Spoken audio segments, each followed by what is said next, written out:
The Raven by Edgar Allan Poe, as read by Ian MacTire. Once upon a midnight dreary, while I pondered weak and weary over many a quaint and curious volume of forgotten lore, while I nodded, nearly napping, suddenly there came a tapping, as of someone gently rapping at my chamber door. "'Tis some visitor," I muttered, tapping at my chamber door. Only this and nothing more. Distinctly, I remember it was in the bleak December, and each separate dying ember wrought its ghost upon the floor. Eagerly I wished the morrow.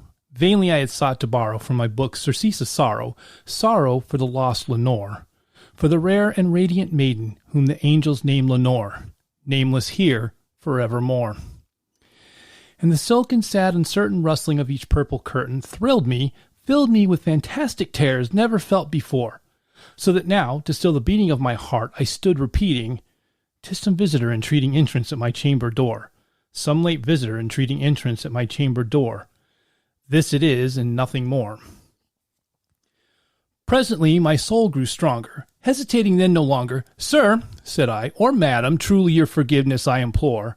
But the fact is I was napping, and so gently you came rapping, and so faintly you came tapping at my chamber door, that I scarce was sure I heard you. Here I opened wide the door. Darkness there and nothing more." Deep into that darkness peering, long I stood there, wondering, fearing, doubting, dreaming dreams no mortal ever dared to dream before. But the silence was unbroken, and the stillness gave no token, and the only word there spoken was the whispered word, "Lenore?" This I whispered, and an echo murmured back the word, "Lenore." Merely this and nothing more. Back into the chamber turning, all my soul within me burning, soon again I heard a tapping, somewhat louder than before. "Surely," said I, "surely that is something at my window lattice. Let me see, then, what thereat is, and this mystery explore. Let my heart be still a moment, and this mystery explore. 'Tis the wind, and nothing more." Open here I flung the shutter, when, with many a flirt and flutter, in there stepped a stately raven of the saintly days of yore. Not the least obeisance made he, not a minute stopped or stayed he, but with mane of lord or lady perched above my chamber door. Perched upon a bust of Pallas just above my chamber door. Perched and sat, and nothing more. Then this ebony bird beguiling my sad fancy into smiling, by the grave and stern decorum of the countenance it wore.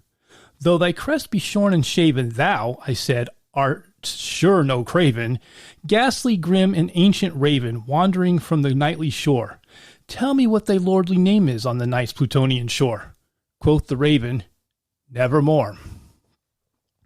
Much I marveled this ungainly fowl to hear discourse so plainly, though its answer little meaning, little relevancy bore, for we cannot help but agreeing that no living human being ever yet was blessed with seeing bird above his chamber door. Bird or beast upon the sculptured bust above his chamber door, with such a name as Nevermore. But the raven, sitting lonely on the placid bust, spoke only that one word, as if his soul in that one word he did outpour. Nothing farther than he uttered, not a feather than he fluttered, till I scarcely more than muttered, "Other friends have flown before, on the morrow he will leave me, as my hopes have flown before." Then the bird said, "Nevermore."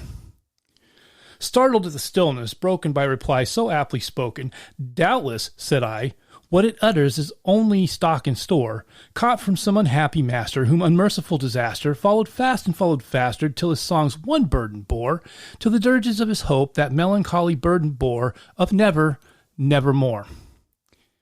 But the raven, still beguiling all my fancy into smiling, straight I wheeled a cushioned seat in front of bird and bust and door. Then, upon the velvet sinking, I betook myself to linking fancy unto fancy, thinking what this ominous bird of yore, what this grim, ungainly, ghastly, gaunt, and ominous bird of yore meant in croaking "Nevermore." This I sat engaged in guessing, but no syllable expressing, to the fowl whose fiery eyes now burned into my bosom's core. This and more I sat divining, with my head at ease reclining, on the cushion's velvet lining that the lamplight gloated o'er, but whose velvet violet lining with the lamplight gloating o'er, she shall press, nevermore. Then, methought, the air grew denser, perfumed from an unseen censer, swung by seraphim whose footfalls tinkled on the tufted floor. Wretch, I cried, thy God hath lent thee, by these angels he hath sent thee, respite and nepenthe from thy memories of Lenore. Quaff, O quaff this kind nepenthe, and forget this lost Lenore. Quoth the Raven, Nevermore. Prophet, said I, thing of evil, prophet still, if bird or devil, whether tempter sent or whether tempest tossed thee here ashore, desolate yet all undaunted, on this desert land enchanted, on this home by horror haunted, tell me truly, I implore, is there balm in Gilead? Tell me, I implore. Quoth the Raven, Nevermore. Prophet, said I, thing of evil, prophet still, if bird or devil, by that heaven that bends above us, by that God we both adore, tell this soul with sorrow laden, if within the distant Aden it shall clasp a sainted maiden whom the angels name Lenore. Clasp a rare and radiant maiden whom the angels named Lenore. Quoth the Raven, Nevermore. Be that word our sign of parting, bird or fiend, I shrieked upstarting. Get thee back into the tempest and the night's Plutonian shore. Leave no black plume as a token of that lie thy soul hath spoken. Leave my loneliness unbroken. Quit the bust above my door. Take thy beak from out my heart and take thy form from off my door. Quoth the Raven, Nevermore. And the Raven, never flitting, still is sitting on the pallid bust of Pallas just above my chamber door. And his eyes have all the seeming of a demon's that is dreaming, and the lamplight over him streaming throws a shadow on the floor. And my soul from out that shadow that lies floating on the floor shall be lifted nevermore.